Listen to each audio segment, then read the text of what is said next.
Na bengi bino bana nzambe nyonso bolinga pasteur de la foi, bo s'abonner na Daniel Matondo TV et na page Facebook boko aussi ko s'abonner na Daniel Matondo officiel. Donc wana aza ndeko na biso aza Mosaïl Nzambe un missionnaire oya teya na bamboka ya bakati na bakongo lokola bakikonka ateya na bamboka lokola ebele oyo tosala ba campagne makasi oyo pe to mona pe loboko na Nzambe pe bitumba makasi kasi Nzambe alongisa biso na ba milieu lokola bakikonka na ba Congo central puis partout et aujourd'hui ndeko Daniel Matondo le missionnaire Daniel Matondo aza mena na niveau ya États-Unis à Mosaïl Nzambe donc to banda na bazamba mais lelo Nzamba fandisier na États-Unis. Alors landa ba prédication landa ma bonsignon sur Mosaïl Nzambe, abonnez-vous massivement par la grâce de Dieu, massivement par la grâce de Dieu, vous s'abonner na Daniel Matondo TV wana na YouTube et na page Facebook vous s'abonner na Daniel Matondo officiel. Adoration, to longoli makambe belé parce que il s'engage moto à la préparer pour adorer Nzambe bien. Même les vrais adorateurs, ils doivent adorer en esprit et en vérité. Amen. C'est ça le plus grand souci. Tous les vrais adorateurs, on va adorer Nzambe en esprit et en vérité. Et là, tout ça, on a besoin, il y a un 4-4 nabiso, d'où il faut que les gens soient bien préparés. Tu le bien qui la fois dernière, dans la leçon nabiso, sur la croissance chrétienne ou spirituelle. Sur la croissance chrétienne ou spirituelle, et Zali Kambo, tu le bien qui la fois dernière. Na la croissance spirituelle chrétienne ou spirituelle, tu le bien qui sur 4 points. Pardon, tu le bien qui sur 6 points. Où est-ce important pour Nabiso? Na likambetali croissance, tu le bien qui est chrétien, no so sengeli akola. Et sengeli akene mosika et le mona nzambe. D'où pour na mutu akola. Bandeko bolanda biso siki ba volume botsa ba mute bokanga ba volume na biso pona kolanda makamto wali koloba bandeko bozali kolanda biso soko continue comme d'habitude ndenge to sala ka bokangi ba volume ya ba pareil na biso. Bien aimé, nous sommes très sérieux avec le Seigneur. Nous sommes très sérieux. Tozo pesa biso plus ou moins 3 ans. Plus ou moins 3 ans pour ba témoin ya makamoni oyo Nzambe alinga sala 4 na biso tolobi amen. Tolobi amen ayoka bien. Donc ça veut dire nous avons plus ou moins 3 ans. Oyo Nzamba zo préparé. Boye bango ke parmi biso eza na bato Nzamba ko sala bango puissamment. Loba eza na bato Nzamba ko sala bango. Eza na bato Nzamba ko fongola pe Nzamba ko kena bango misika. To pesa ki formation to bien sur la croissance chrétienne. Nous avions insisté que mutu il faut kola. Mutu la kata vie chrétienne a rotika la ndenge moko te. Neto baki même mwana a rotika la ki simbité. Mwana oza ki simbi la kata ndaku atika li charge ya libela pour ba para. Atika li charge pour la libela. Et ça facilité. Atika li charge pour la libela pour ba para. Alors raison pour laquelle et là que vous allez pourtant même la vie chrétienne, il faut te kolaka. To sali ba conférence bo monaki. To sali ba campagne bo monaki. C'est qui plus de combien de personnes bayaki bo monaki. Mais on a compris que yangwana te mute ko sala avancer musala nzambe. Yangwana te mute ko kolisa biso. To bi amen. Faut pas enseignement. Parce que Jésus-Christ n'avait pas baillé qu'on aille. Bon enseigner bango tout ce que je vous ai prescrit. Bon là qui sabango nyoso oyonga na yebi. Paul a dit qu'on ne peut pas y avoir dans Timothée. Dans 2 Timothée chapitre 2 à partir verset 2. Alors dit que nyoso oyonga na lakisa que le prince bato nyoso. Zoma kamonga na lakisa kiyo. Yo pe lakisa yango pa ina bato. Bato wana pe pas la capable. Ya ko lakisa yango pe pa bato mosusu. Mais c'est ça l'église de Dieu. Torotika la tête yamani pendant 2 ans, 3 ans, 4 ans, otika la même personne. Mais quelque part c'est un problème. Nous devons avancer, nous devons servir Dieu. Amen. Délivré. Il nous a délivrés pour servir. Je crois verset de Luc chapitre 1 verset je crois 74. Dieu nous a délivrés et ils allaient pour la servir. Il y a un verset ça peut se mais je crois en moi. Bon verset non. Luc chapitre 1 verset 74. Oh mon on va tanguer biso yango.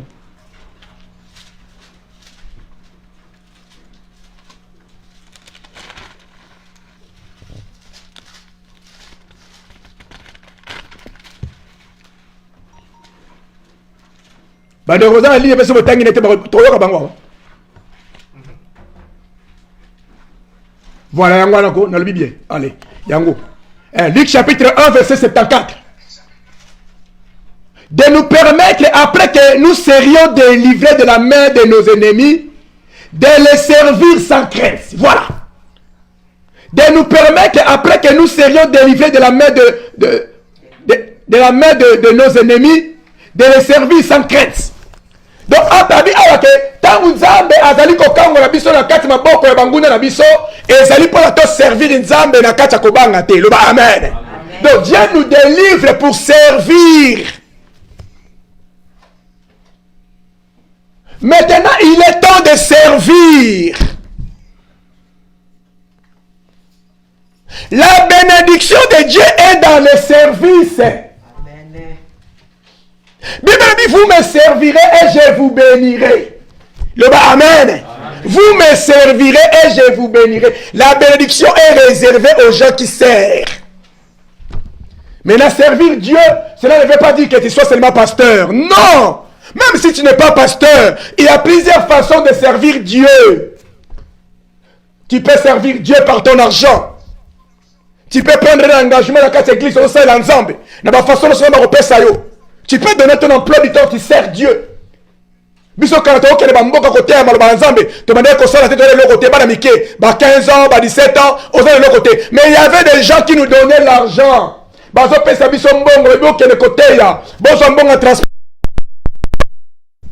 On servait Dieu. Amen. Il y a plusieurs façons de servir. Oh, après ça, il n'y a pas servir. Il peut servir. Tu le dis Amen. Alors, dans limite, on comprend que nous tenons à la croissance de l'église. J'ai fait le petit rappel. Toi, avancer ce qu'on a cours, Nabiso. Tu l'as Makambo, tu l'as qui bien aimé, tu l'as qui sur la croissance chrétienne ou spirituelle. Ah, on a besoin de quelqu'un qui a fait un autre roux, mais la tête, tu l'as déjà. Premier point, tu l'as qui va prier Dieu chaque jour. Tu peux ça qui a un autre komaki. Deuxième point, tu l'as qui sur lire la parole de Dieu chaque jour. Ce qui fait partie de ma croissance. Il y a moi dans Nzambe, fatanga dans Nzambe, mikolo nyonso. Oh, fatanga dans Nzambe, te eko permettre ou avancer. Poto et qui ma Bible, comme ma poussière, ma Bible lemba. Alors il faut vraiment qu'on lande ma Bible avec sike batama, qu'on bimisa yango pour na kotanga kaloba. Amen. Ata miso zo kangama, tanga ngo kana okangama. Mais même comme ça on tanga la Bible dans miso kangama. Mais na tanga ba wana kangama na ta muke muke. Sur 10 versets, à 10 sur les côtés, amen. Parce que les sont lembi, ils ont choisi. Mais ils allaient bien côté, ils allaient comme ça pour bloquer biso. Ben mais quand la Bible musika na yote, Bible dans Josué 1 verset 8. Tant vous allez kotanga malaba oyo, c'était là que vous avez succès dans makamuna yo, vous allez quoi entreprendre. Bible, vous avez succès dans quatre entreprises na yo. Donc malaba nzambe ça fait partie na quatre succès na yo. Tant que tu ne lis pas la parole de Dieu, c'est que tu as déjà un problème. Le bas amen. Il y a troisième barbe qui obéir à Dieu à chaque moment. Barbe qui dit Kamakoto sans âme à chaque moment. Nous insistons sur la relation de l'homme. Dans le qui a la relation de l'homme. La relation de l'homme avec Dieu est différente avec la relation de l'homme avec l'église. Nous sommes souvent là, même nous les hommes de Dieu, nous allons traiter ma bonne relation. De Galinoba.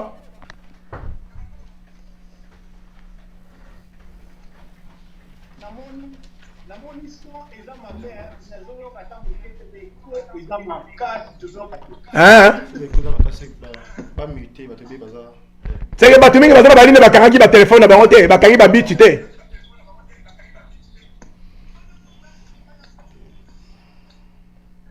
Bon, mais quand on a place, est-ce que tu peux te bango te? Ou est-ce que tu peux un casque alors? Toi on va c'était ma casque alors.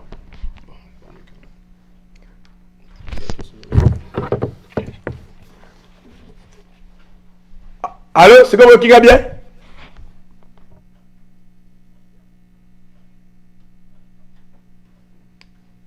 Mais apparemment, il Congo Ezaka. Pourquoi il Congo Makasi Bolelo? Il y a un problème. Bah, tu n'as pas mis Tikuna, Botala ba mit Nabino. Bah, téléphone Nabino, Botala ba bilo, Botala, est-ce qu'il va volume mais ça au Karam?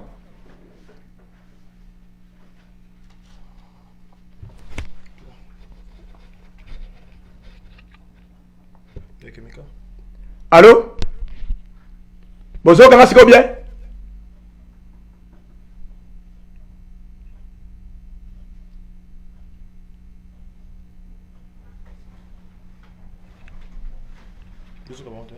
nazoka te pa peshe lobi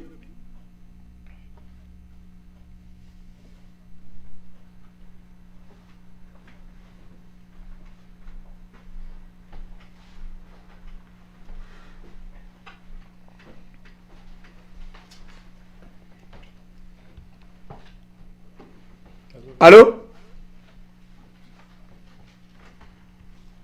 Allô? Boyo kinga siko bien?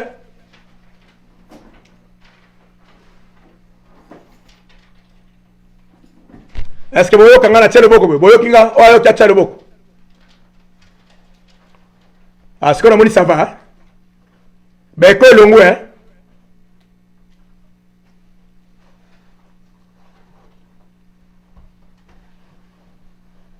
Papa, je ne sais pas où tu es là, mute. Les enfants,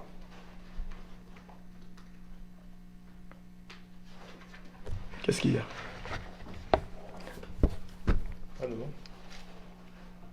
Le banane.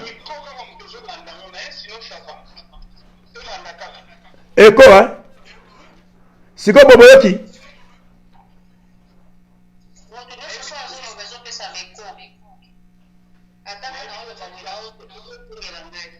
Et ça, mais hein?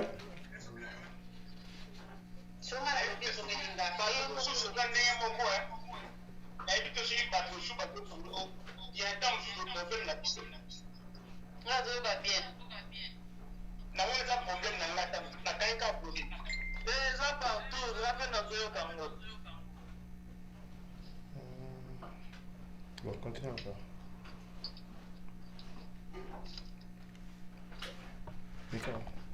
Allô? Bola. Bonjour, quand même moins d'arbres, hein? Ah, il commis bien, hein? Moi, ça va qu'on l'aime, mais le coin est con, ils ont qu'un été. Ok, les techniciens entre-temps ont travaillé. Toi, avancé dans la cour. Donc, le coin est co ezali na obligé là qui est normalement malem.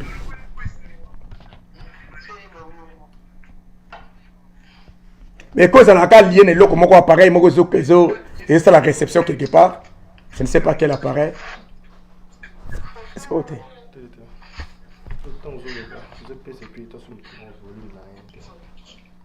bon, ça non est fort, bon, on a pas volume la bine, bon, quand on a pas volume la bine. Bon, mais là, quand on a pas volume la bine. Ba micro, ba volume, bien en est.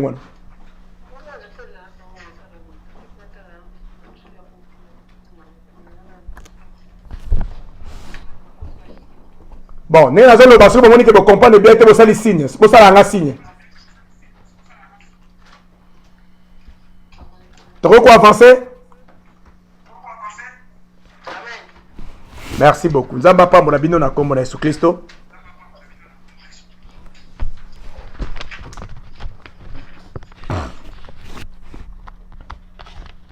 Il y a un photo comme ça, ça va bon, ouais, tout ça va matériel bien parce que les cameaux peuvent attendre au minimum thème en donc. Les cameaux attendent déjà mingi na moni photo ça va bon, tout ça va matériel parce que evaninga mingi na thème na ko le bangote c'est qu'on a mis ça en désordre.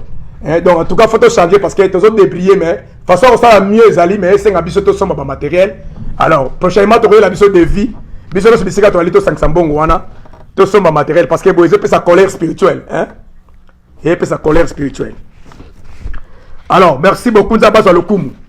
Tu vas avancer sur le qui bien te boye biso. Tu vas qui la croissance chrétienne ou spirituelle.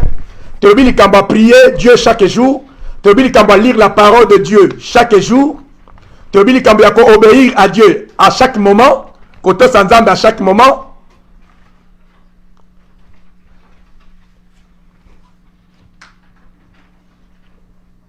Tu vas témoigner de Jésus-Christ par notre vie et notre parole.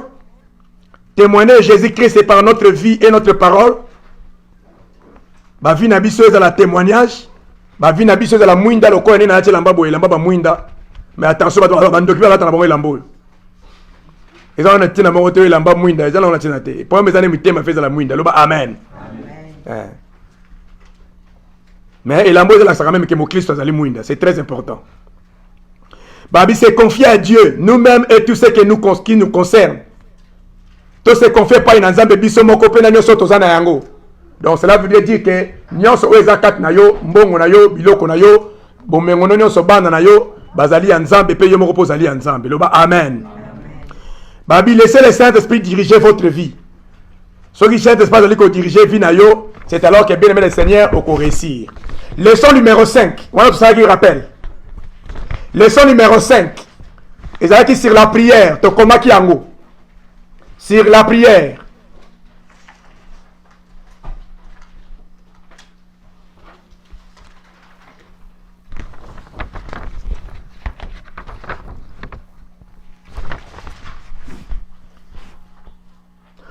Qu'est-ce que la prière?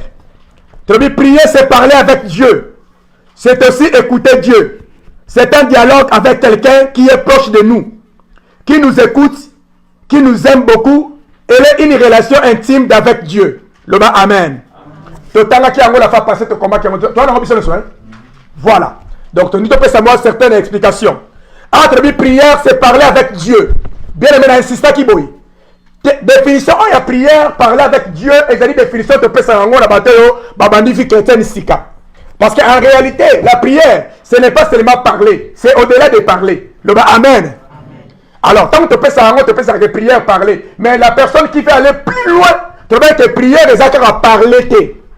Il y a plusieurs réalités dans la prière, il y a plusieurs sortes de prières, il y a plusieurs façons de prier. Nous avons un exemple, Moto semble prendre par exemple, Akwei. Tant Akwei, na moment là, Moto Akwei, azo semble la té. Na moment là, Moto Akwei, azo le belo côté. Bon, soit azo parler ni. Akwei. Yo pasteur aux awana, au semble Moto Akwei, qui azo le belo côté. Soit azo parler té. Or, le esprit n'aime pas parler. Parce que par l'autre, on a dit que Seigneur, merci. Napesio, merci. Nzambe za malamu. Nzambe biki sanga. Nzambe pesa ngambongo. Pas de ngabi si jambongo. Nzambe pesa ngambongo. Oui. Mais est-ce que quelque part, si comme mouton a le batté, est-ce qu'il y a un là? Ah, on là. Le bas, amen. Ah, verset Mourilinga hier. Parce que nous devons savoir, nous devons prier en esprit. Tu peux prier en intelligence. La fois dernière, tu veux qu'il y a une prière, il y a une prière. Vous avez une prière à penser. Le bas, amen. Tu veux qu'il y a une prière, il y a pensé. Moi, je suis la Bible à Sika. Pour Bible, la canson, c'est bon. Moi, je suis Bible à Sika. Je suis quand même une tête na signalate. Ok. Nous allons encore plus tard. Et il verset que pour sunga biso. Ah, ya Zamazo na moni yango. Na 1 Corinthiens chapitre 14.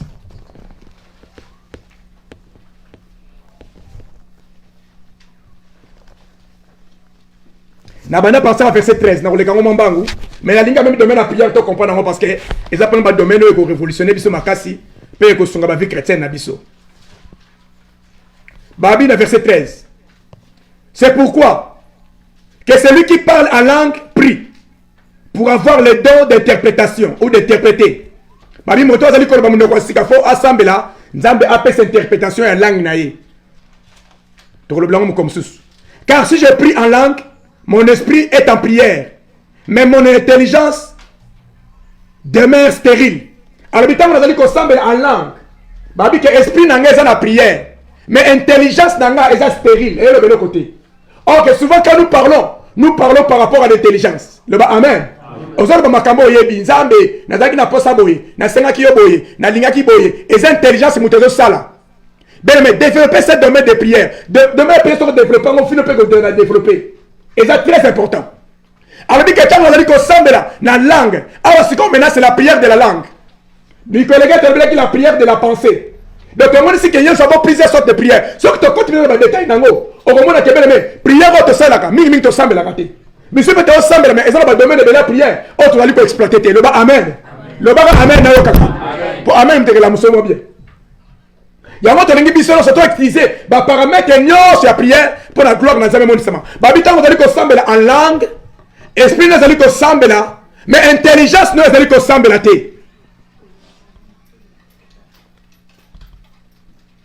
Alors, que faire donc? Je prierai par l'esprit, mais je prierai aussi avec l'intelligence. Je chanterai par l'esprit, mais je chanterai aussi avec intelligence.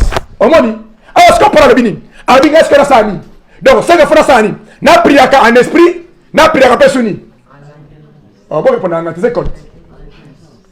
N'a prié en intelligence. Alors, je chanterai en esprit, je chanterai en intelligence. Le bas, amen. Donc, tout le monde m'a commis balai. Nous avons chanté, nous avons prié, mais en esprit. Nous avons chanté, nous avons prié en intelligence. Donc, ça veut dire, il y a un moment où nous avons appelé l'intelligence. Zambé, il faudra que ta classe, dans le mois de juillet, à l'année prochaine, nous allons appeler Mbongo, Pesanga Mbongo, Boyna Boy.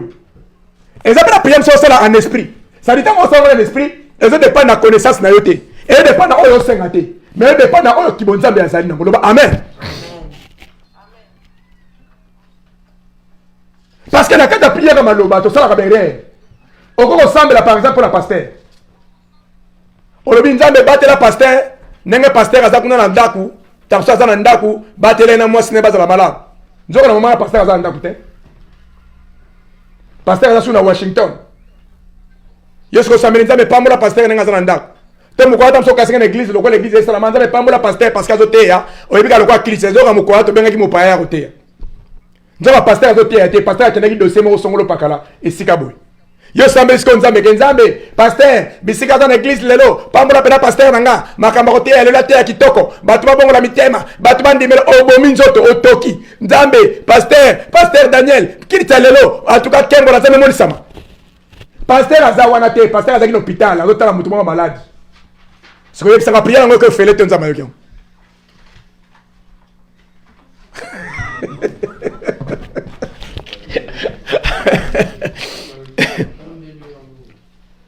Le bas, amen. Ça veut dire, ça va prier dans le lingo, on n'a pas ce qu'on comprend, mais il faut parfois prier en esprit, il faut parfois prier en intelligence. Parce que quand on prie seulement en intelligence, il y a des choses qui nous échappent. Mais le Saint-Esprit nous a contrôle dans le bas, amen. Azora ne contrôle dans le bas, oh, il y a des choses bien été, oh, ça la berre, Saint-Esprit, ça lui cause l'ango. Romains chapitre 8, verset la prévoit qui a monté, mais c'est important, maintenant, le bas. Pourtant, on comprend que les prières, les autres domaines, mobimba. Dans l'ingaranza, mais bien, la prière. Ponzamba salaka, alléluia. Loba amen. Oh, bien, mais botolanga nyo soko botolanga prière te. Zoanyo solingo zoana vie nanga mais prière tikilanga pardon. J'aime la prière.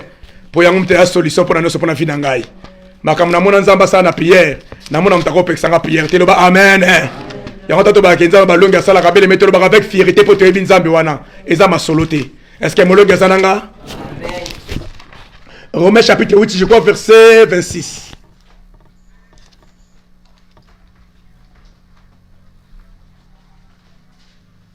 Voilà, il va faire ça comme on peut s'en bien. Il va verser mon entendre moi kala na bossa nango. Alors, Romains chapitre 8 verset 26. De même aussi l'esprit nous aide, yokasko. De même aussi l'esprit nous aide dans notre faiblesse, car nous ne savons pas ce qu'il convient de demander. L'anda bien. Esprit a d'aller ko sunga biso dans cadre de faiblesse na biso parce que to yebite ma kamine sengeli to senga dans nos prières. Mais l'esprit lui-même intercède par des soupirs inexprimables. Babi moli mo santu yemoko azali ko sambela na maloba oyo yo okoki ko lobate. Nenga to zala kana kata prière, il y a des paroles oyo ko lobate. Ba difficulté muso zanango, ba problème muso zanango, ozangi langage ya ko exprimer yango. To mona répéta muso zango likamoko boye, ozanga façon on lobela yango. Et comme on rappelle la prière, tellement problème ne l'était lié. Et si l'issue maëlle, parfois ozangi maloba, loba amen. Si on attend voir Bible binin, moli mon nzambe ne mutu a eda kabiso. Moli mon nzambe est comme ko peso maloba, a comme ko sambe la 4-4 na yo. A comme ko sambe la 4-4 na yo. C'est très important. Il y a un savoir mutu moko boye. Prière na yo et dépendant karaba mon na yo te. Mais ils dépend de la connexion spirituelle aux gens dans le Saint-Esprit. Il y a encore une phrase moko, mais Saint-Esprit ça lit ça. Parce que Saint-Esprit est monté mon collègue. Le bas amen. Aïe dit pas ça na yo. Aïe dit ma comme ça n'a besoin. Ah la Bible est claire. Bible est claire. De même que l'Esprit nous aide. Donc Saint-Esprit a aidé biso na kata prière. Il y a un moment de mettre vous allez ensemble, vous allez avoir confiance en Zambi. Yo yebaka ke nzamba ko sala. La chose la plus importante, na kata prière pour prière c'est la très efficace. Yo luka o garder contact permanent na nzambe. Loba amen. Prière na biso comme ka faible ceux qui masumu ekoti. Et comme ka faible ceux qui distraction ekoti parce que bozo sambela na nzoto. Fallait pas sambela na molimo. Il faut en sainte esprit la connecter avec l'esprit. C'est ça la vraie prière que un homme de Dieu doit faire. Est-ce que vous avez amen? Na kata makambetali prière bene na makambela olo. Nanda kuna ngaso na ba livre belé livre na ngwe belé ko lekeza ba livre prière. Ya mona nne soka na vino linga prière. Linga prière. Yo ko sambela la ngai pona yo linga prière. Loba amen. Ezana ba te bela ba linga ko sambela me ba sambela kati. Maté o posa na ngozali on linga prière. Makambo to combien c'est bon mais objectif na ngane na vendre na ba bino awa. Ezana communiquer yo o linga prière. Ezana makambo ko tanga oyote mais communiquer prière est à la vie. Est à la réalité. Si chaque matin, Jésus m'a dit que nous ressemblons là, bon, yo moto zone c'était au kauka. Pour nous ressembler là té. To lingi be mettre tellement na kata prière ba amen. Ba prière ezali, ba prière ba longue ezali, ba prière eza partout. Yo mona na kaka té til le to kota bondela. Ata na rediffusion be sambela. C'est ça la prière. Babi, prière c'est quoi? C'est parler avec Dieu. Voilà, tu as besoin de définition simple. On va appeler ça mais tu as au-delà. Il y a un autre petit mot quelques détails. On a besoin de plus tard dans la vie. Babi, c'est aussi écouter Dieu. Yo quand tu m'as bien dans mes sens on ensemble là, merci. Pas voilà, pesanga. Mais bien aimé, ce qu'on se dit c'est qu'on semble là. Zalaka peut attendre 3 minutes. On va dire calme. Oyo kanzamba zo lobeloni. Loba amen. Loba amen. Zalaka na tawana ya koyoka kapen nzambe. Yo mesalaka ko sambe lobi nzamba loba tete. Soko sisi prière, zwa kama 2-3 minutes. Ofanda kape kimia. Yo mesalaka kimia te. Mais kimia pesa ka bien. Et ça dit que tout le temps on fait au radio. Et tout le temps faut dans la guerre makamo na linga bilo ko il y a des gens au monde ayoka radio. Il y a des temps où il faut faire la kimia. Il faut se la rappeler calme. Bateau va créer ma caminer dans mon kili. Bateau va faire dans l'environnement calme. Le bas amen. Le bas amen. Il y a un moment de critique, il y a un travail dans le wana. Il y a un kimia. Je me souviens d'un an, au fond de la radio, au fond de Facebook, au fond de l'autre côté, vanda kimia. Wana vous descendez la ngami, madame Nangayebi. N'est-ce pas la trop? Ngayebi, c'est qu'on a fait la kimia. Mbala mingi en tout cas même na koza na mutu kana voyager sur la télé musique moment na organisation likambuté na ko pe ko créer parce que musique est attention nga et je makamna à moins que ça taille ko yoka musique mais ce qui la comme la table la lingana za la kimia pour la kimia on ne peut pas ba idée na muni fera sala boy na muni fera kende boy mais ce qui esprit comme embourbé na babilo ko za na ba kéré environnement na yo et comme musikate yango ben mettre ya kimia est important. Donc ça dit que la prière est à kolobate mais faut yo kapel zambe. Loba amen. Faut yo kapel zambe. Ngamu komo nzamba loba na ngai bene na kweya. Na ba mama na mabeli. Tanga bande ko sambela kala ba 91 ba 92. Nazo sambela boye bene na sambi na sisi ko sambela. No lo mo. Ilo mo. Ziti mo vomu ke tingela tout. Na tino na mekisa vo na te. Et puis na yo kama kamba lobate. Bene na. Tu me côté na chambre. Na panique jour na yoka bima parce que Dieu a plusieurs façons de parler. Loba amen. O yoka peut voir benza balobeli yo. Obi ko samba la tonga bino pasteur na comme ça lobi alors samba la tonga samba na 5h du matin ata bo ndeke mo ka zolo balibanda. So tango de kwala soloba makamro sun de kana soloba pona ye e komi ezo pesa pena message. Donc tango de kaso yemba banzembu na ya zo ka nzembu wana te. Ya zo mona c'est comme si nzamba zo répondre na ba prière na ye na ba détail o sanga ke pa na nzambe. Loba amen. Et ça ba réalité mo ko to sala la rangote. Domaine spirituel est très profond. Et c'est très profond.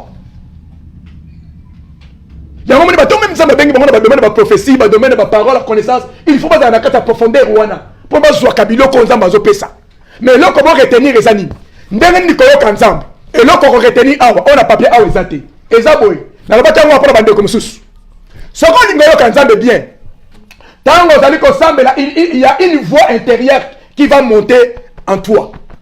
voix moko intérieur ekoya kati na yo ntango ozosambela obanayoka voix moko ezoloba na yo sala boye gêné kende boye omoi ndenge osambeli sala boye pesa mutu wana boye soko omona otosambela eke voix wana emateli yo 90% ya bavoix wana ezalaka nzambe loba amen loba amen soki otosi voix wana olandi makambo elobi na yo okomonake makambo esengi yo ekozala mwa pasi moke mais soki otosi makambo wana okomonake ekofaire révolution na yo ekofaire participer révolution na yo est-ce que olandinga bien tant tosambelaka tokana voix moko emataka voix wana ekomata elobi ale zwa mbongo wana keyepesa ngo 10 yobona mbongo nyonso wana mosala na ngai bona epesa ngo 10 ndenge nini ematelaka biso ti nzambe alobi no zwa mutuka na kaba yango mutuka tukona kaba mutuka na bana soko osala so naluka so mutuka mosusu yo bandi korépondre voix wana voix wana alobi na yo ntango osisi kosambela ndenge osambeli boye kota retraite ya 2 semaines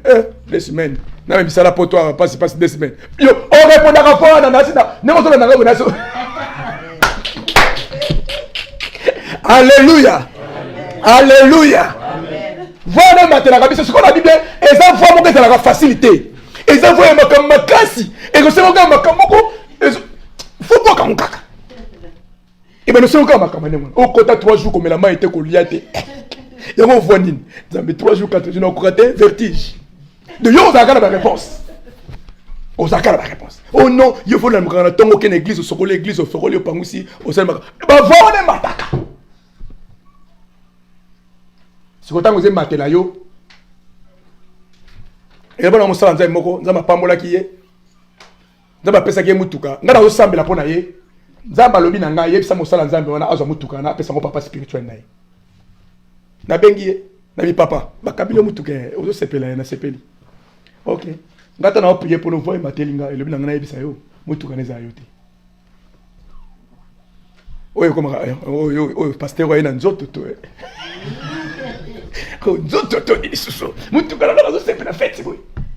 C'est ça là où il y a des choses autant que temps aux message à le lengwana on comprendre mais nazo conseiller biso landa voix wana et ça voix o lobaki na ngai da obonde la pour l'église nzambe photo sur église photo sala boye photo foot église nzamba binanga Daniel okosala musala mbongo wana okolia yango te mbongo wana foot yango na église yoko ba voix ce qu'on a to sa voix wana to sa voix nini.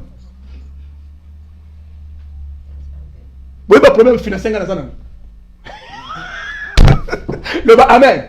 Si vous avez un problème dans la mbongo awa, na kokabaku tata $1 na bundani na voix wana mwa tamulai na bisenière mais makamuni ni boy. Et là qui voit mataki. Et mataka yo. C'est comme ce qu'on a dit voix la te ko simbate. Le banga amen. Amen. Bien aimé. Dans tes nos prières, na vraie réalité à prière. Na c'est pas facile à hôtel là ouais. Et ça matin et là tout message ko yokate. Et ça réalité moko un peu particulière. Le bas amen. Amen. Oh ko landa ngo ko mona ko évoluer. Tango na mona ki bakamba fina ngezo simbate. Voine le bilanga Daniel kene na mboka. Ozo kene mboka 3 mois ko vanda kuna. Ok ça la prière kuna ko sokwana mbaya mboka maya mikusa. Okola na ndaka matiti. Yo tiki ndaka no normal biloko kela na ndaka matiti. Bien aimé.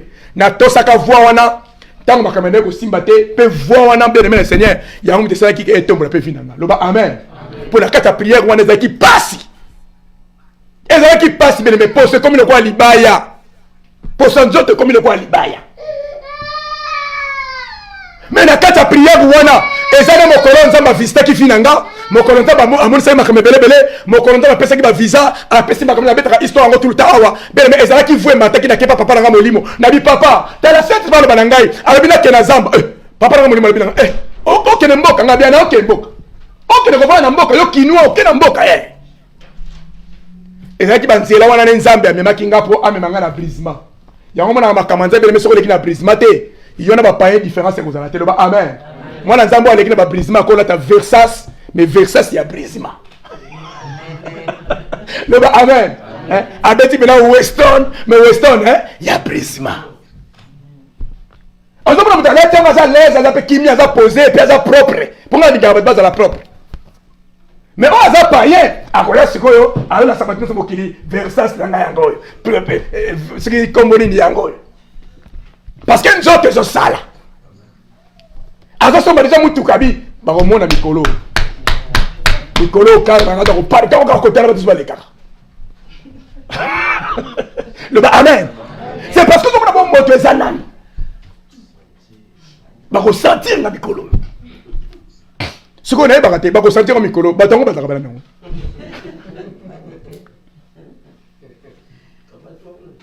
Le bas amen. Alors c'est pourquoi vous devez savoir que moto zo comme ngongo ezo matelaye, tango mani koto sa ngongo wana okokene vers. Ba makambo za na kata volonté nzambe. Le bas amen. Yango soko ki ngongo wana opesa ka dime, ozoli ka dime. Ozano benite. Soko ki ngongo wana opesa loko boye pele. Sala kaka ndenge ngongo wana elobi. Oh nzamba bengi yo salela ye. Combien de personnes nzamba benga bango basalela ye? Bazo ko salela nzambe te. Avant opesa ba raison ki poto na makambe belebele. Na pesi raison na arabi que Dieu parle. Prière, c'est parler avec Dieu, c'est aussi écouter Dieu. Il y a développé le domaine à Toyo Kakanzambeti. Balami Nzamba le Bakatoyo Kakaiti. Pour la nuit, parce que le langage à Nzambe, ça m'a cassé. Bakamba de Banabi, son answer de la de Kokanate. Mais sont comme capables de respecter le langage Wana dès le départ de l'Angwana. Le bas, Amen. Il y a un ticket de Nzamba Tsungayo, oh Zoyo Kepa Nzambo. Babi, c'est un dialogue avec Dieu, avec quelqu'un qui est proche de nous. Balbe, c'est le solo, en Kebisona Mouton d'Apemé Nabiso. Qui nous écoute et qui nous aime beaucoup. Talaka oswana muto yo azali koyoka yo pe muto ala lingaka yo mingi. Donc ça veut dire que tant ozo poussa no ke muto akosunganga loba amen. Nzamba lingi yo mingi. Nzamba azana posa koswana yo. Azaka na posa okuta na yo. Yango be mais le Seigneur. Tant ozo ka po obonga mokene musala, nengo taba réveil, taba réveil belo tsapo za na keta musala te. Musuba tsa 4 réveils so eux raté, ou ezui. Ou raté, ou ezui. Pourquoi ozanga musala te? Zo yango tsa yango pe pour la prière. Loba amen. Loba pour la prière.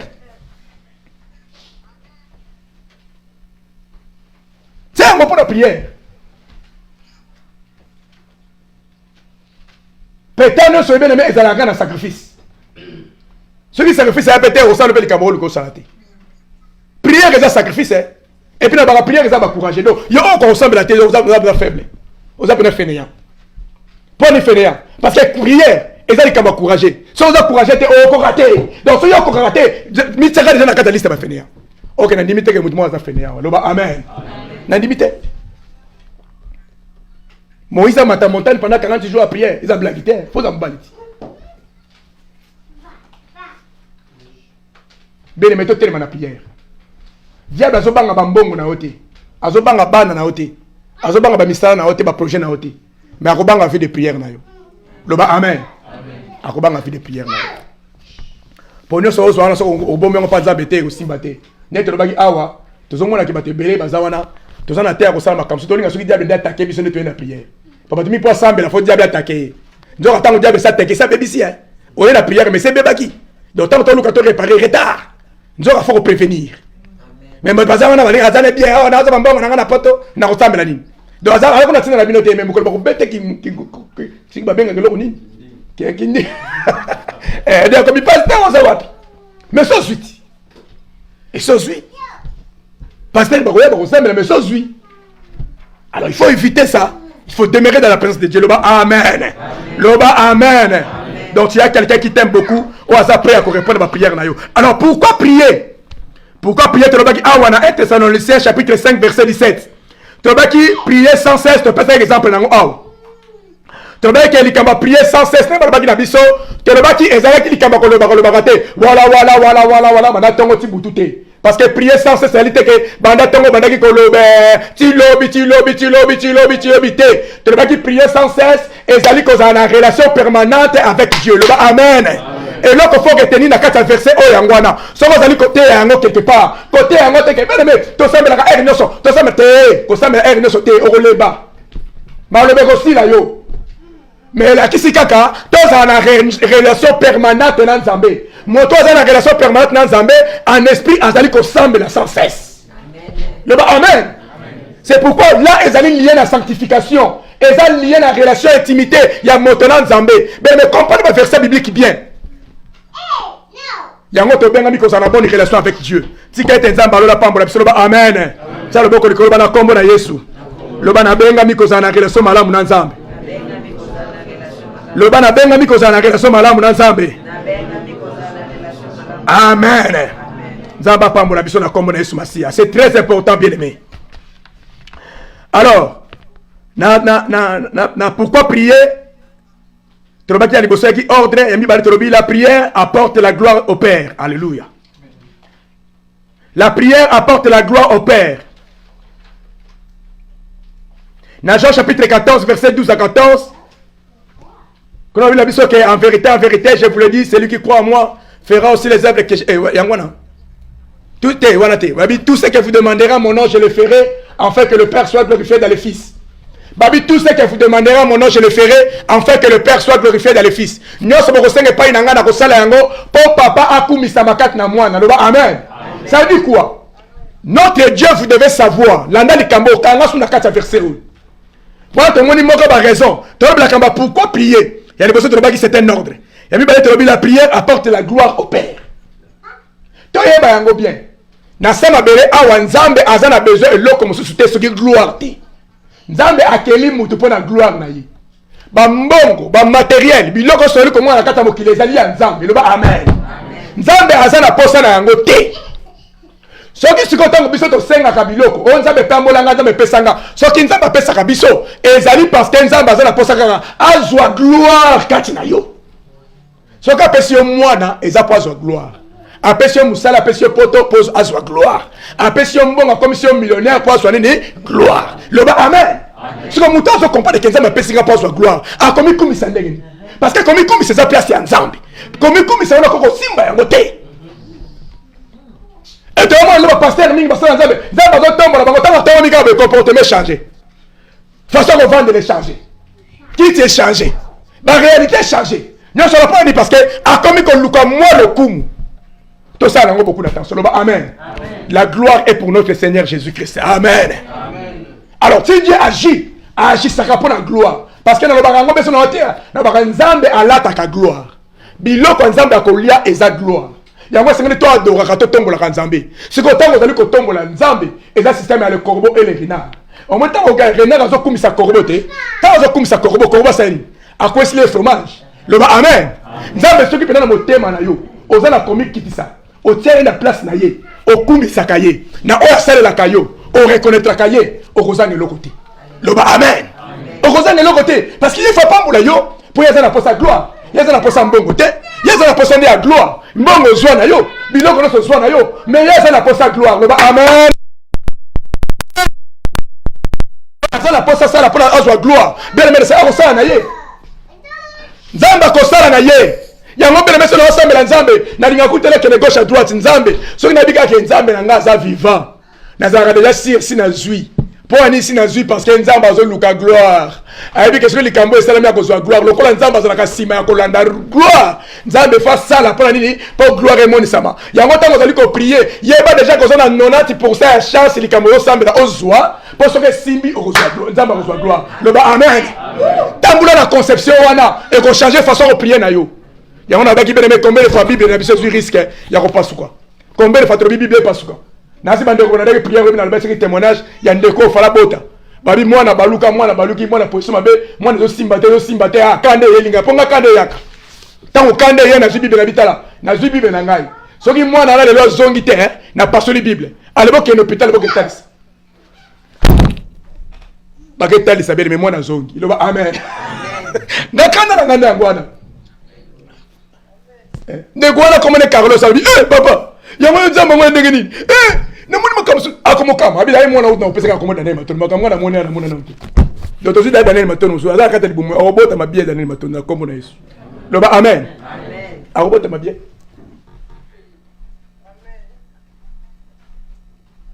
Siko yupo ni tango sambela kwa usanga baduti.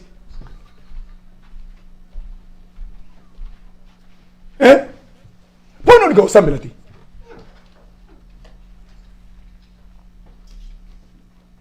Aux ans où on est incapable de le prendre $1 million. Pour 10 000 délégués bien. Yoko au terme, mais Nzambe na 5 yo, pesant à $10 000. Donc Nzambe a des pauvres. Amen. Nzambe a pauvre. Il y a encore c'est comment limiter à $5 000, $10 000 bien mais on ressemble à $1 million.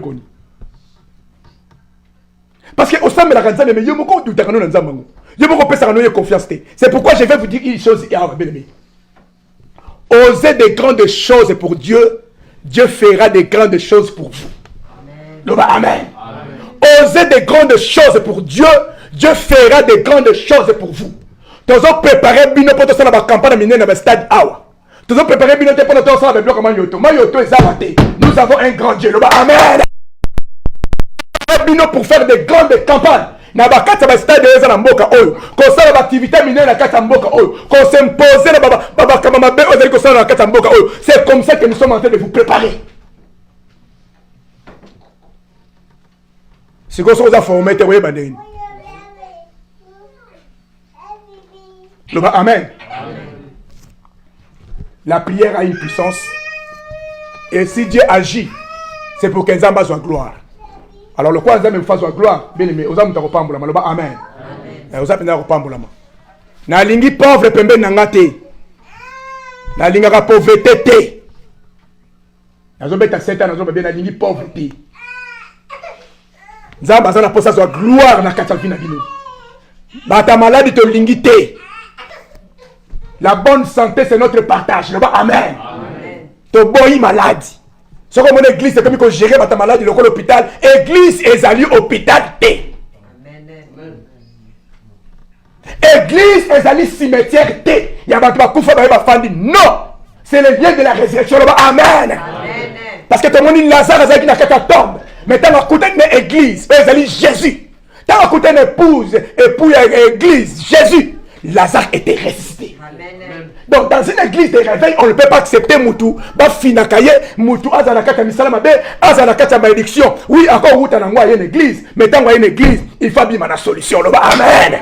Ce qui solution, il faut mettre la pongité. Il faut te gêner, te prier, jusqu'à ce que nous ayons une solution. Et ça, le ndeko na Congo, azali mbongo, ndaku na ye kwei, azola libanda, mbule zali kobeta. Est-ce qu'il y a la kinia? On a la kinia? On a la kinia te? Tout ça la famille. Donc ça n'est tout ça famille, tu n'as jamais accepté parmi les sommes comme ça dans la carte à passer. Jamais. Zamazolokum. Amen. Troisième tiré de qui la prière est agréable à Dieu. Proverbe 15, 8, je crois que c'est Makiango. Entre qui prière, vous allez agréable, vous allez prier, il y a tout le temps en Zambie. Et si vous avez bête dans la cité Ango, bien aimé le Seigneur, c'est sérieux. Pour la nuit, nous devons nous rêver, ça n'a pas portrait. Parce que le bateau semble une singulité. Distraction, c'est contact déjà. La prière est agréable. Problème, qu'est-ce qu'il y a les habits pasteur? Biso pasteur te met ici église. Amen. Nana simango biso pasteur. Prière est agréable pas une Nzambe. Ezali prière ya bato azali kotambo na Nzambe. Sikoyo ko l'église lingi bakamata ate batata tango na Nzambe, bato lingi bakamalo yenge, ale biso pasteur to sous trou droité, to sous clarté. Na ko konna ko beta setena likambo bien-aimé. Olingo tambo na Daniel matondo tambo na sanctification. Amen. Na tangi kombo mutu sotela tangi kombo nanga. N'habite autant dans la sanctification. Amen. Yo le bien mettre. Amen. Eh, tant la sanctification. Au lieu de la dernière matin, n'habite Dieu souté, n'habite tant la dernière matin. Quand on la vieille coboté, quand on la vieille le coson bon côté, dernier matin on a le coson bon côté. N'a pas ça exemple tout dans les sabino. Cela n'a pas ça exemple mambongo avec le marabino kutungai. Pour ma caméra sala et les canambons on va faire un zano na mukili. Na linga muto s'attache na mbongo te. Nga za grand frère na nga yewana so na ndapso na ligne. Papa na biso pêche yewana. Yewana kuna papa pêche yewana. Yaza papa na nga na linga mingi. Grand frère na nga. To bote mpa mongo mama moko. Na za ne sengo wana pesa beta bisabino. Tibo comment capable de convaincre bande ko na bino. Si na de convaincre bande ko na no seke no bongo limité mati. Eza makasi Loba amen. Eza makasi But was a plus compliqué de convaincre les abandonnés qu'on a eu. Pour bien bien nous botter dans désordre, nous pas comment, nous pas la qui me boulot, soit désordre, bien bien nous pas zémi na soit désordre. Les soit moni ont changé, soit moni peut-être réellement changé. Ba on a nazamé na yo. Le ba amen. Ba on a nazamé na yo. Mais c'est pas mon ozaka boyewe. OK, dans l'église n'est aucun raté. Ozonga raté. Ba on a nazamé na yo. Et c'est clair. Biso ça va faire passer ça qui va bien. Maintenant on numéro nzambe de position. To bani via sika. Tant qu'on manifeste si kabande ko moni peut-être que muto abongwani ba on a noté. Le ba amen. bakolanda yo mais sopone balandaka yo te ti même na mosala balandaka yo te même on est incapable de repasser mon invitation à une église pendant yaka église yo moko point yaka yo moko pourquoi ko yaka yo moko parce que muto folo benga pour soigner déjà le ba amen muto ko benga si bo soigner ki bo benga c'est soudé babi que prière de mes et je sais nga ko zana kele soma la mu nzambe na pesa ba yana ngai po na pesa ba ya pesho yaya o bozo mona wana ngai ne te osala compte bancaire moko na ba témoin nga ba ki ngai pa na biso ba longi théorie pratique le ba amen voilà nga tenza ba salaka to bonde te je vous explique des choses pratiques parce que ma chose on te chala ke bene même makambo e mona na le ba amen na ba ki da côté abino finanga na sa prêt côté abino finanga po na yebi nzambo na yusi ni wapi na yebi nzambo na osela et le rappel internet mukimbo bazomona famille nga bazomona ba camarade bazomona ba totanga ba bazomona famille donc et donc ba tamie ça sauté totika ko sambela ya baloyenge to komela ko sambela réalité le ba amen to ça na compte bancaire moko tala yo ndenge zabo yo sala compte bancaire mona ndeko na yo na mo ba ina kutia problème na mo sina problème bongo na ndeko no kwanda ndini mais bande yo sala compte bancaire mo ngana mo koni to zo problème yebana zo landanga to tikala ko swana te to tikala ko bunda te to tikala ko discuter te mbongo na ye eza yanga eza ya ye akozwa suka monika zimbo moko boy asali kambu ngapi na suna asali kambu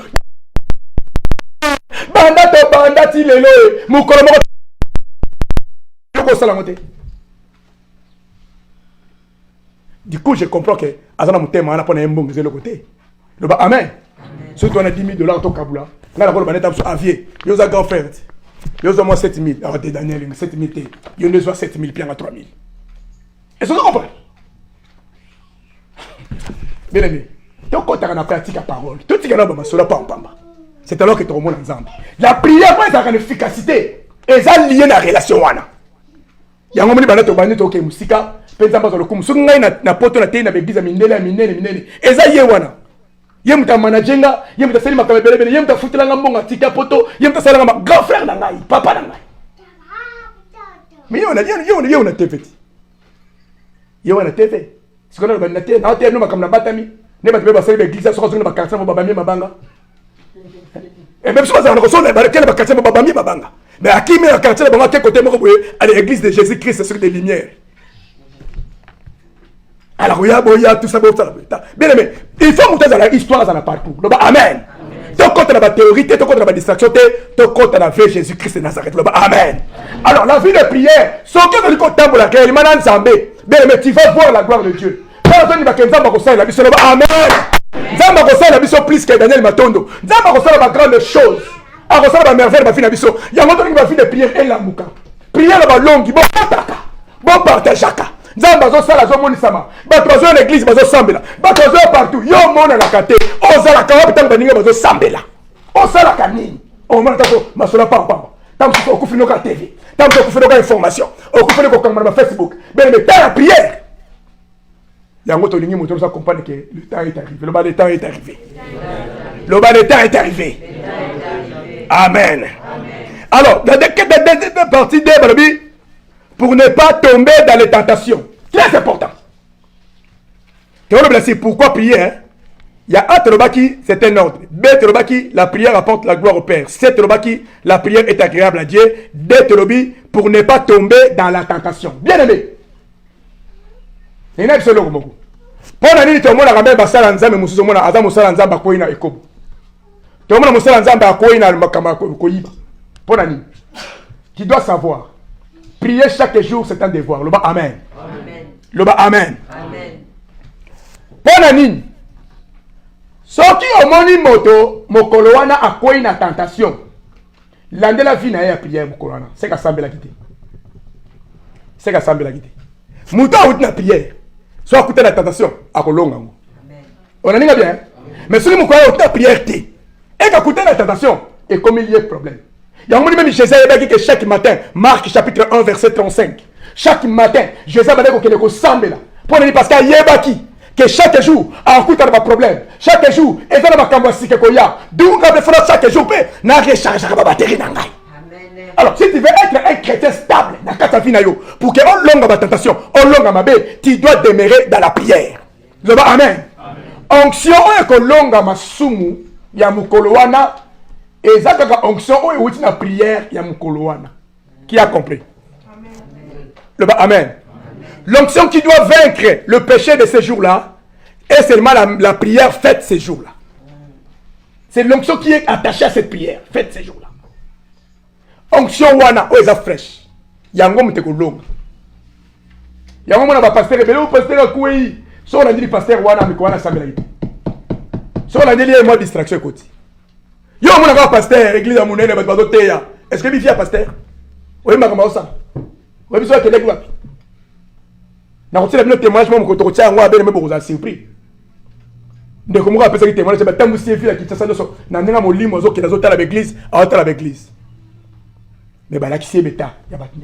Donc pour vous dire seulement que ton longwana aspect à distraction et le quoi est important, ton compte en vie de prière, mais que cela soit une vie de prière stable, une vie de prière quotidienne. Vous ne pouvez pas dormir sans qu'on s'ambe là. Vous ne pouvez pas sortir de la maison sans qu'on s'ambe là. Parce que évitez ma combinaison c'est là où le bas. Amen. Le col à Jésus, c'est là qui a un peu faux ça là yango. Na zamina désolation na ko moté mo razolo bana biso wa atia ki quelque part ba de comme ça na ki o ko prier ça la ngone importance là si papa de connaissance ba de connaissance ça ba bien o ko sambe la ngone obligation té ce qui nzamba lingo sala na ye asali na ye d'abord na we bangu de daso bo mstala ngapa zola ngai je suis désolé pour lui. Je suis désolé pour lui. Je suis vraiment désolé parce que matia bon ko pesa ngobana bon les allez pena pour l'église comme apena malili. Pour ça, tu as pena ko ça pena musani na quatre églises ko aya pena ko fanda. Le ba amen. Vous voyez combien de personnes ba kota aba ba misala mabe kimi. Vous voyez bango. Vous voyez combien de personnes ba kota quatre églises ba bango lelo. Combien de personnes ba koti awa na quatre églises. Ndako muso kota awa ozo kanga bisika zali. To ça ne programme à prier na bi to ko ça na ndako no be ba akima. Yo ya église ba to ça na ndako no kima. Okima ti le raté. Et la kisini. C'est parce qu'il y a des gens comme ça. Avant la carte église avec ensemble la tête, allez contenter. Sur son église, elle va dire qu'il y a une réunion, elle va dire qu'il y a une solo, une distraction, mais le Seigneur, diable va profiter. Mais une église, vous avez la carte prière, et vous avez toujours la carte moto. Amen. Il y a un matin qui t'a recocaté. Amen. Awando qui a kofanda te. Même si vous faites des bébés, mais vous avez bien. Vous avez un zambe, vous avez et vous avez déjà testé que quand vous avez bien, vous avez un zambe. Alors si vous avez un zambe, vous avez un kofanda te. On confond la tête. On confond la tête. Parce que dans l'église, l'église, mon limon est kobo, à l'église, mon limon est pasteur, bah, je ne sais pas pourquoi ça va pas. Bah, combien de tentations on a coûté, non? N'a pas de solo. Pourquoi on a pas quitté? Le bas, amen. Bah, combien de tentations on a coûté, non? Ah, on a quatre églises. Oh, pasteur, bah, t'as quitté, n'a pas de. Mais pour dire que quand on demeure dans la place du Seigneur, amen. Et prière chaque jour, ils ont fait sa moto, ils ont fait sa stabilité. Il y a un moment où na prière ezala. Attention de ça, mais la ligne n'est pas toute. Il faut ensemble la caca. Donc, il faut la caca la prière. Parce que tous en prière, tous en la stabilité. Alors, bien aimé, tout long à misala diable, dans la prière, penza ba kopambo la biso. Bien prier pour na beaucoup na kati ma sumuté. Amen. Et balobi pour recevoir certaines bénédictions. Le sang besoin permettre les biso, tous les malipambo, les pas dans autre déjà. Nous devons suivre l'exemple de Jésus. Voilà, témoigner l'exemple à Jésus-Christ. Tous les jours. Promesse de Dieu, lorsque nous l'invoquons en prière, il nous répond. Loba, amen. Lorsqu'on nous prie, il y répond. Dans Jérémie 33, verset 3. Tant que tu as l'ensemble à répondre. Dans verset 1, quand tu pries, ta prière doit avoir le flèche d'aller et le flèche de retour. C'est très important. Il y a un Jérémie 33, verset 3. Flèche, il y a aller, fait ça. Flèche, fait retour, fait ça. Flèche, il y a un mon côté. Il y a un moment où tu as préparé, bien aimé, pour nous combiner nos âmes pour nous boka. Le bas, amen. Mais moto est coupé là, na bon mon côté. Moto est coupé là, beaucoup. Na bon mon côté. Pour nous, bien aimé, nous ensemble là, non te. Bon mon Dieu, miracle combien salami. Combien ma caméra mazo sala. C'est grâce na sambeli. ngana na sambelité nake na musala bana tongo ti 17h ce qui kay ngana musala ko kata bangulu yango na prière te yango na prière te ngana na prière te botala ba vidéo na biso to sala ba tourner to sala na Europe botala ba vidéo na bomona makamia sala maki est-ce si ba monyango na bomonyango te moi-même je comprends que nzamba zo benga na prière na sambelité pona yebi pona makambo na salama sacrifice ninga na salaki na yebi ndenge na lukela ki nzambe ba vidéo ezali o bomona ngo so beti EV Daniel Matondo o mona ba vidéo wana bomona ndenge nzamba zo sala est-ce que si ba monyango na mute c'est pourquoi les gens disent que oh simbi kisi oh bon ba vent bo ndenge bon le bango avant il y a des choses sérieuses qui arrivent encore le bas amen. C'est pourquoi bien aimé Seigneur je vais seulement vous dire que la prière c'est une solution les kamoza na ngo posa bien aimé prière eza na ngo na maboko so ko na posa nzamba peso forme ngo na samba bele awa prière eza capable de peso forme wana est-ce que molonga eza na ngai yango ko lembaka prière te ko negishaka prière te na kata ndaku bo s'organisaka bo sala ba prière ya ndaku bo s'organisaka ba tanga prière to negishaka te ko sambela pa na ba désordre te ya te ka ba prière nyo so ko na na te organiser tant bien oye ba kanengo so sambela avec précision pour ko sambela pe comme ka boye boye yango so ba te prière ko nzamba no li ya côté gauche to côté droite est-ce que li kamuna sala kuna ko so bo sa notiki na comme so li kamususu parce que on mélanger trop yeba makambo so sala amen. Mais si vous avez une occasion, vous prière en ligne au Sambeli. Au moins, il y a un Sambeli, mais est-ce que vous avez ordonné? Mikolo va prier comme la ligne. Moi, des heures de faire côté. Et comme ça ordre, il y a une prière au Salaka, une prière au Kolandaka. Parce que Moutounio se passe à Kolandate, puis Mounou se passe à Koboyate. Le bas, amen. C'est très important. Voilà ce que moi je vais vous dire. Je suis le fruit de la prière. Vous voyez bien que na Belaki, na Passi, l'hôpital, le docteur Balemba Kinga. Mais vous voyez bien que c'est la prière qui m'a restauré. Le bas, amen. Le bas, amen. Il y a un temps sur la prière, mais dans la j'aime pas parler de la prière. Ma prière, pourquoi? Parce que dans mon tellement dans le domaine de la prière, la ligne bino ça mieux que Daniel. Je sais que vous allez aller encore plus loin. Mais je vous prévenir que tant que c'est coquille, on a à la vie de prière na biso. Bon l'embate malgré ba misala. Ce qui l'église apporte koufi, et ça cause à misala, et ça cause à fatigue. Ben ennemi à prière ezali. Parmi les ennemis à prière, ezali fatigue. Fatigue ezali ennemi à prière. Le amen. Et puis satisfaction, autosatisfaction. Moto azomo na koka na ye. A comme déjà ennemi à prière parce que nous na osengani. Na lukani pas zambe. Ngasi na nga poto. Ngasi na zwa na ngai. Et là on est sur koluka. Ezali parmi les ennemis à prière. Ba pensée négative. Manque y a foi. Ils allaient parmi les ennemis à prière. Tu as comme ça sur les ennemis à prière. Prière, ils avaient des ennemis naïe. Oh, il va t'aimer pour que ça la maquille. Mais bien aimé le Seigneur, tu t'aimes la carte prière. Penza balola a la carte nabiso. Est-ce que tu es prêt pour la prière? Le bas, amen. Le bas, amen. Acte chapitre 1, verset 14. Babi que tous d'un commun accord, ils persévéraient dans la prière. Baron c'est le corps à motomor, va persévérer dans la prière. Ticket Nzamba lola bien aimé. Amon abiso lelo. Nzamba lola a fongola. Ba vie de prière nabiso. Tu vas qui te lembi ko bina dans l'église. Tu lembi ko ganga ganga na kata église. Tu lembi ba loyenge.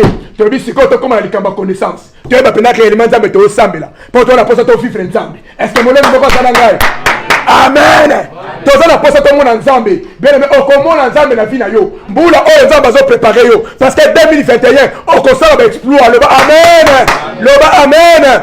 Okosala ba exploit. Si kanza balola pambola biso, bisika to ali to telemi pona ko bondele pa na Nzambe, pe ba ndeko so bazana ligne kuna, ce qui possibilité ko telemi ezali o telemi, ce qui possibilité ko telemi ezali ozuka position za lango, to bondele pa na Nzambe et que Nzambe ale kale komoni samakata na biso. Bien mais active ta vie de prière. Le Nzamba linga ki ala musayo, le Nzamba linga ki fongola yo. Ba makamebele so joie déjà, mais aussi mba ngote parce que vie de prière lembaki. Jada za wana pona ko lembisa biso, ta la porte lembisi biso, ba mbongo lembisi biso, ba misale lembisi biso. Les gens n'ont plus le temps. Ya ko bonde là. Wana satan zali ko sala mikoronyoso. So ki yo sambelité, o ko pekisa satan na te. Satan chaque jour a salaka. Ya be ko sambela ka mikoronyoso. Est-ce que molonga sana ngai? Est-ce que molonga sana ngai? Est-ce que molonga sana ngai? Acclamons Jésus Christ le roi des rois. Acclamez Jésus. Acclamez Jésus. Acclamez Jésus Christ le roi des rois. Acclamez bien. Alléluia. Acclamez Jésus. Acclamez Jésus. La ligne d'acclamation, la casse. La ligne d'acclamation, la casse. Acclamez Jésus. La ligne d'acclamation, la casse. Jésus Christ est Seigneur. Alléluia, alléluia, alléluia. Jésus Christ est Seigneur. Jésus Christ est Seigneur. Jésus Christ est Seigneur. Jésus Christ est Seigneur. À la gloire de Dieu le Père. Alléluia. Gloire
Oh,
ezali kati na biso ezali kati na losambo na biso ezali kati ya besika oyo lelo mokolo mokolobe eza mokolo nzambe alakaki eza mokolo nzambe alakaki mpo na yo eza mokolo kitoko oyo nzambe aza na biso lelo losambo na yobolobe okobota mbuma kakata vi na yo par le nom de Jésus oyoborobosato bekeraboce ondorobosato beke okoroboce bosato beboloba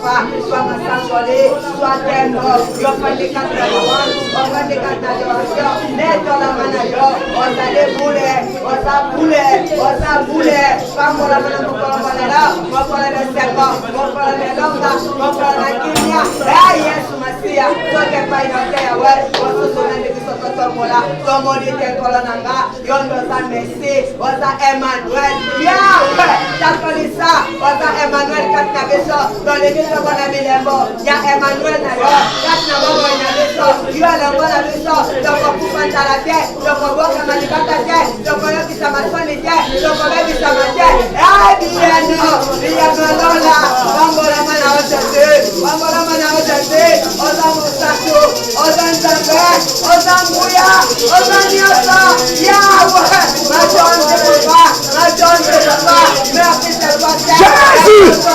Jésus! Jésus! Jésus!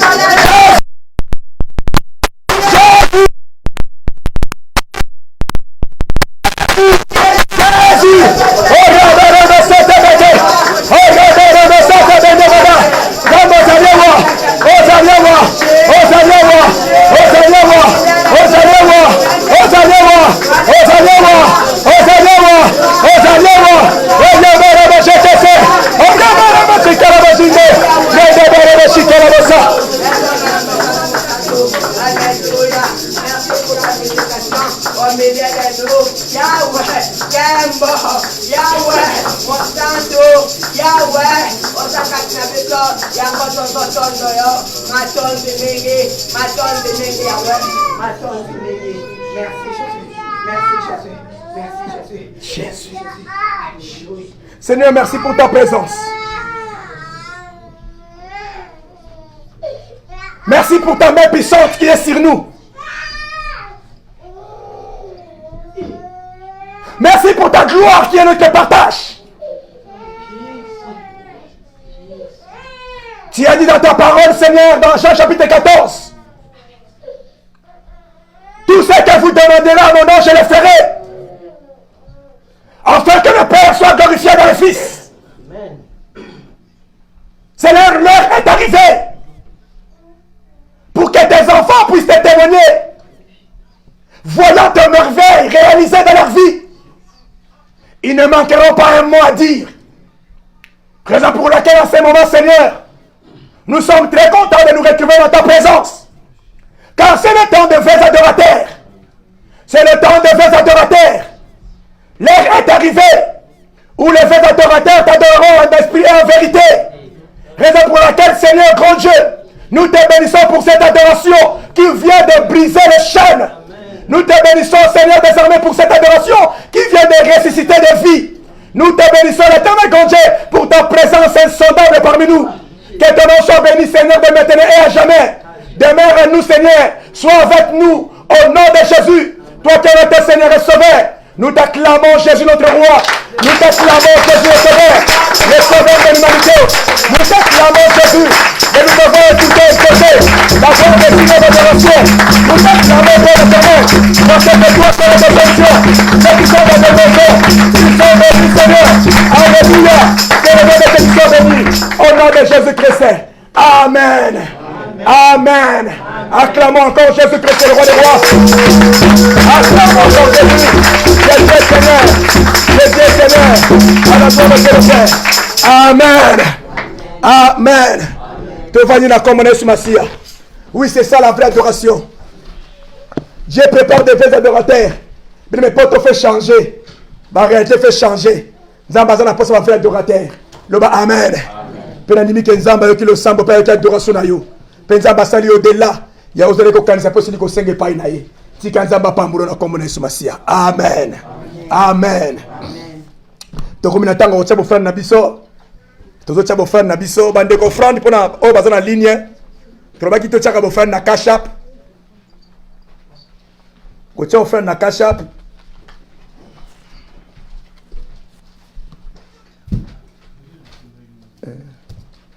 totia bofrère na cash app bandeko toya sur place toya kotia ofrère na biso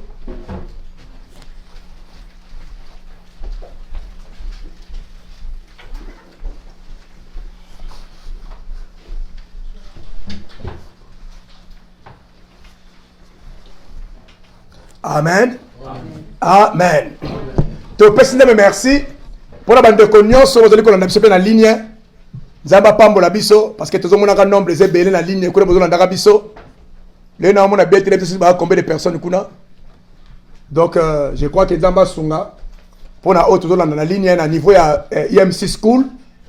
Dès tous on a rabino nyon so ba o bazana EMC church te otsa yango kaka pona ko sunga bande ko mususume bande kwa EMC school na kasameso vous allez kolanda. Tika ete nzamba lola apambola biso nakasama te alele pamboli na bino pamboli penanga mokolo ba amen et pamboli ngamo be makasi nazali pena réconforter donc epesinga so posala sambela elendi sisunga moko et tika ete nzamba lola a continuer ko sunga biso to tika na ba matia mso tika li ko landa biso après donc toi na plus ou moins 4 à 5 cours et tika na biso avant fin de l'année faut aussi ça va cours nyonso pona to yeba ndenge to clôturer te lobaki boye pona betidia nyonso à partir le 26 le 27 et allez événement toi ko sala pour clôturer année na jeune prière de 50 jours auto sala tu invite ki biso no soto kota jeune prière wana à partir na yango pe et allaki occasion pour na biso lokola bande ko ba route misika ba koya et allaki po occasion pour na biso mokolo wana to remettre pe ba brevet et pas étudiant nyonso ba ko landa cours to mona ke sala mlande wana pe moto no stanga koya azonga na syllabus na oyo mais attention to baki avant zo syllabus oyo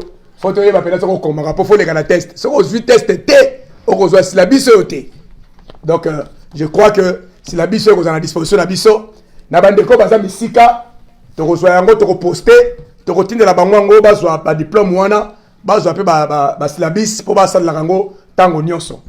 Alors kona wana to souhaiter ba tout nyonso to ko rejoindre biso le 26 le 27 na retraite wana to kozana yango eza retraite ya kafu o to kozana yango. Alors to bengi biso no stoya tozotala ndenge tokosala po cérémonie wana ezala penda ya munene ndenge Saint-Esprit akomemela biso na ba délivrance na ba prière pour na biso na makambo nyonso pour na biso to clôturer année na biso le 27 bato na bote dépendant na bango ba juif ba clôturer na année na bango calendrier to sala le 31 za ba romain ba musulman ba appela calendrier na bango calendrier na biso ya misi cheche ko sula le 27 le 27 to selisi ba na biso comme ça ba le 31 to yaka ko lia to meli to sala to ko sala to ke ne pas dans restaurant to mais ça na ba jeune to ka dans mon restaurant moka bien to lié pe to ko sala bien le ba amen to lié ki to ko mokona vous avez madame donc voilà c'est qu'on pourrait peut-être parler pour na biso na cadre à communiquer eza yangwana to zo ko informer biso ke bien mais Seigneur to za na jeune prière to bandaki semaine to zo kota ezalia to bonomelaka ba mai omeli miliki omeli ji na moi na poko ande ko lia quelque chose après 18h pour la colia programme na biso ali ngwana yo on a quotidien de prière te kota programme ezali très important et ko sunga biso yo oza na bakama maladi o melakisi oza na estomac to likamo ko songolo yo na moi oko tika estomac ndengwana te oko kolia moi quelque chose pour permettre que estomac ça va bien parce que muto aza maladi azo melakisi ezali conseiller te azala ndengwana loba amen ezali conseiller te azala ndengwana jeune ezaka état d'esprit ezala ka kolia kaka te eza esprit no fait baka ke to na période de prière zala concentré zala liboso na nzambe pe nzambe akopambola biso voilà ba communiquer ma carte ngato pesa biso 4 na esika oyo na o etali programme na biso ya église ezali beaucoup plus ya yango wana donc au-delà de wana na yebite soza na communiquer mo nga na pesité tozo préparer ba polo na ba chapeau na biloko ebele bokozwa yango te lobi likaba ba matériel to ça les a bien té même bandeko boza na ligne boze belé wana bozo mona ngaka na mona bino bandeko baza ba mona bino te donc photo soit to ça la télévision moko munena wa to ko télévision ba mona ka pe bino to mona la ka to la kesika moko so bolobi pe to yo ka pe bino to ka même na mboka technologie ba biloko ebele za langwana et va dans ba magasin donc je crois que to isaka likamto ke somba yango yango mi koleko yakona ba mona to ko pesa biso de vie moko to ko partager yango biso nyonso wa to so ba matériel wana lo ba amen to za d'accord nanga to za d'accord nanga amen hein. Merci beaucoup na bande connaissance tout d'accord. To rien la défi moko to améliorer ma matériel na biso par rapport à likambo to luka to pesa parce que école on est to bandiango e okende ba professeur musu ba ko pesa ba cours 4 na 4 école oyo. Tikete nzambe azo le kompo na yango. Soki likambo ka sika ko lobezai to ebite to loba yango Pour la devoir, merci beaucoup, ma papa. Devoir. Devoir, dans la liste, on peut la liste, on la liste, on peut faire un devoir. On peut faire un devoir,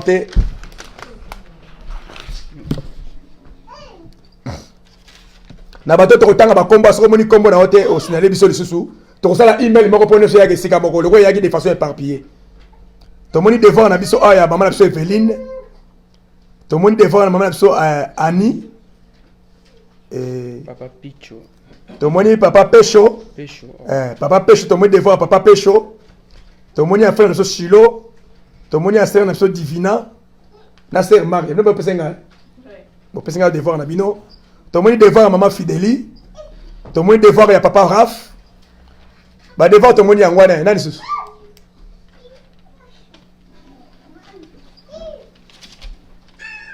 Ba ne reposant la ligne. Est-ce que ça me moi penser que devant toi qui était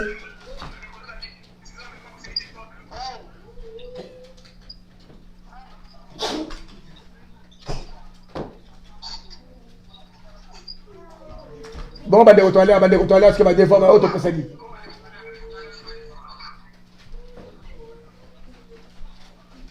bon, on te dit que devant te. Quand tu reçois 0. Zéro mon collègue comme bien. Le bas amen. Zéro mon collègue comme bien. Donc devant le bas qui est que tant que la perception de liste ma communion sont il y a pas disciple à Jésus. Tu peux cette dernière semaine. Cette semaine il y a en tout cas 0 Pentecôte. Donc je crois que vous avez un donc ba de connaissance la ligne au même qu'on peut ça qui ça se signe oh tout ça dit 4 ne siko to pesa kité to pesa ba kombo là pourquoi tu insister dans to bita koma kaka au commun de biso to limite ngo zimwa une minute na ko koma e ko tika lo pe na mutu et là to luka kaka tika na mutu le ba amen te bi que ça musala mo qui est simple 12 kombo kaka mo ne comme kilo alléluia et donc c'est même to sala yango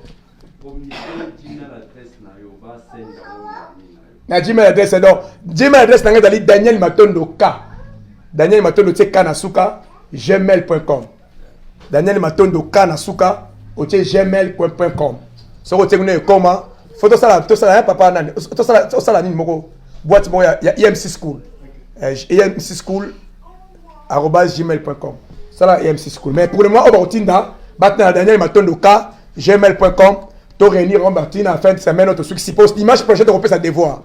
Alors avant de faire sa deuxième devoir to clôturer oyo to repère sa devoir monsieur dimanche prochain. Nzambe apambo la biso na nyonso to zane sengobele ko mona batebele kat mo kwalelo awa ko ya na matia to comprendre que malé to komi ko comprendre ba amen. To zo comprendre que nos formation dali motuya pour na ko kendi boso na makamba nzambe. Pe ko mesana makamba ko sambelo za facilité. Même ndeko mo sanga bi makamba formation papa ngala mbeka yango église bat basili. Bat ko sila kak. Mais bis ba basili ba ko bakama. Na mone ko ça c'est bien. Donc to mandi ko bakama to mandi bakama c'est bien. Tu mandi ko kendi malé petit to ko suka. Amen. Et to sanga te parce que ça ko sanga autres ça trou. Ko sanga te pour sa formation, on a ba chapitre nyonso. To comme na suka comme ça ko baswe zali. Je crois yangwana pour la présence à batuna si papa Arsène pour travailler pour la présence nyonso. To na ba test ba na formation, to la ndelango makas. Nzamba lola apambo na biso. Aza na biso na sosi ko sala makate ne sika oyo pe ki mena nzambe ele kanango ko accompagner biso bisika no tozali to komi na suka to clôturer mayanga na biso to telemi pour na sala prière ya clôture.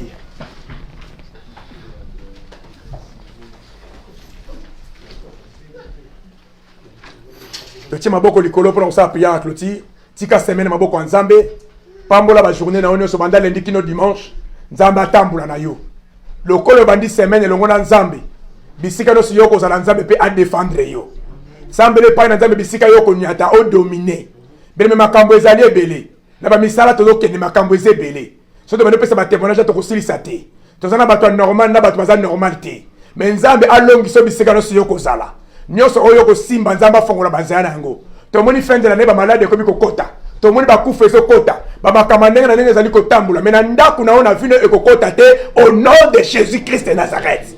Yango bele me semble le pain ensemble et que protection divine est dans la partage d'ailleurs. Tout le monde le pain ensemble nangu. Alléluia. Seigneur, te fais merci pour la hausse de la bisokata mokwalelo. Totiki semaine maboko na onzambe. Bate la biso l'éternel des armées. Bate la lingomba no so bate la bana na yo. Bisika lo sambeto liko tambula. Tout en à protection na yo. Merci l'éternel pour la mobilisation PC pas une bana na yo. Merci pour la présence. Aussi liko sala carte na bana na yo. Merci pour la bande de konyoso. O bazali ko na biso la carte en ligne. Depuis que bisika bazali béni au nom de Jésus. Na déclarer tes protections divines nzambe. Et n'allez pas moko na moko. Zala liboso pour la relaxanzela. Zala sima pour la protéger. Nzambe na liko sambeto lumière na yo. Et ça la partage na biso. Et c'est là par le nom de Jésus-Christ de Nazareth. Nous t'avons ainsi prié. Pasteur Yul, on sent la prière à clôture. Seigneur, merci. Tu t'es avec nous dès le début comme Alpha et tu viens de terminer avec nous comme Oméga. Amen. Tu es le premier et le dernier. Seigneur, merci pour toutes les choses. Merci parce que Seigneur, on était bénis cet après-midi à travers ces messages. Et Père, n'oubliez pas aussi, nous allons toujours dans nos salles comme encadrer pour nous encadrer. Alléluia. Père, merci pour toutes les choses. Entre tes mains saintes. Depuis que Yahweh normal. Amen. Amen. Merci Père, que Otoyoki est la pratique de la vie nabiso pour appliquer à nous. Avec ennemi le diable allons nabiso te Amen. Amen. Pour ce l'homme otobandi asika to ndimi to kutato la yo. Peut-être dans la salle autre défendre comme nous na sema. Alléluia Jésus. Je donne à Elite qui vit la Champagne, vit les Alléluia. à travers ces ministères. Amen. Amen. Tika le combo ils ont pas na yo. En ton nom glorieux Jésus-Christ nous t'avons ainsi prié et nous disons merci Seigneur Jésus-Christ. Merci Seigneur Jésus-Christ. Amen. Acclamons Jésus-Christ. Merci beaucoup, merci beaucoup. Bande kwa lini nzama pambo la bino.